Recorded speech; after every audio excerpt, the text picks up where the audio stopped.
this image, and I always do this in therapy, and I actually, I should have queued it up, and maybe I will during the questions, but image of, I'm pretty sure it's Egypt, and there's this intersection, and I'm not kidding, I think there's 18 or 19 feeders to this rotary. If you can just picture 18 or 19 roads feeding this rotary, traffic circle. I've seen pictures of that, yeah. And there's no traffic lights, and it is utter chaos. I mean, it's just utter chaos. I mean, it's like one car going, the other car going, like the other, that's what we've done to our kids, because, we've just said, like, here you go. And when they push back because we put traffic lights up, or we put stop signs up, or we put limits up, we've been like, ooh, we're going to damage them because we put limits up. And what we've done instead is handed them that chaos. Chaos creates anxiety.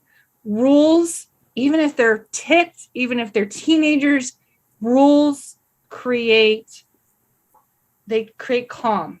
We can hate them, we can rebel against them, but at least we know what they are. They create calm. The opposite is that there's just chaos. And for these kids, it's double chaos. I mean, it's chaos for all kids, but for kids with ADHD, for kids, they need structure. They crave structure. Again, even if they rebel against it, that's okay. That's normal. It's okay. You are supposed to have the power. Your name is parent. Right. That's your job.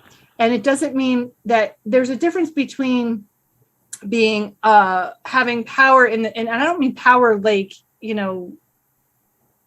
crushing their spirit power. Right. I just mean healthy limits and healthy, I'm the one in charge. And that's very different. I think we're so scared to go the other way into authoritarian, corporal punishment, whatever, where we're so afraid to crush their spirits that we don't set limits. Everything's about balance. And I think we just have to find that middle thing and recognize that we're now pathologizing literally healthy developmental steps.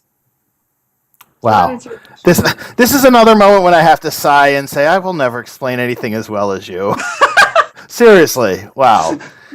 I think I just want to make one point about what you said, that, I try to teach parents that when kids don't have that structure, I use the term screaming for scaffolding, and that it feels emotionally unsafe to them to not have that structure. Absolutely. Right. Does. And not have those limits. Yeah.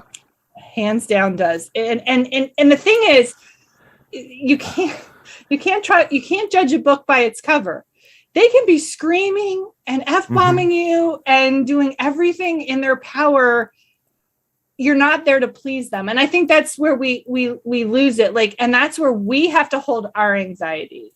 I'm still learning it. I'm still learning how to hold my own kids' anxiety and they're young adults. It's like, how do you hold their anxiety? Because it's hard. It's hard to see our kids suffer. It's hard to see them upset. It's hard to see them angry.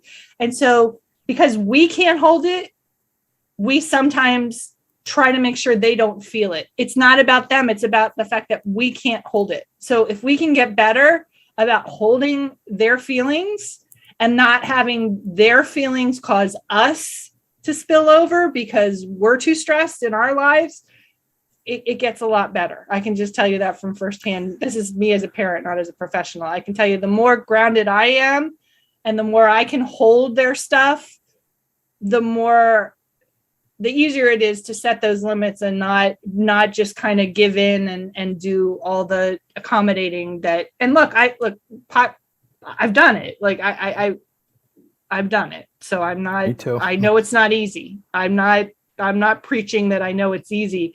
I'm just saying it's very, very necessary. And if we don't, we're really preventing them from developing according to the way they need to. And we're preventing them from being independent later.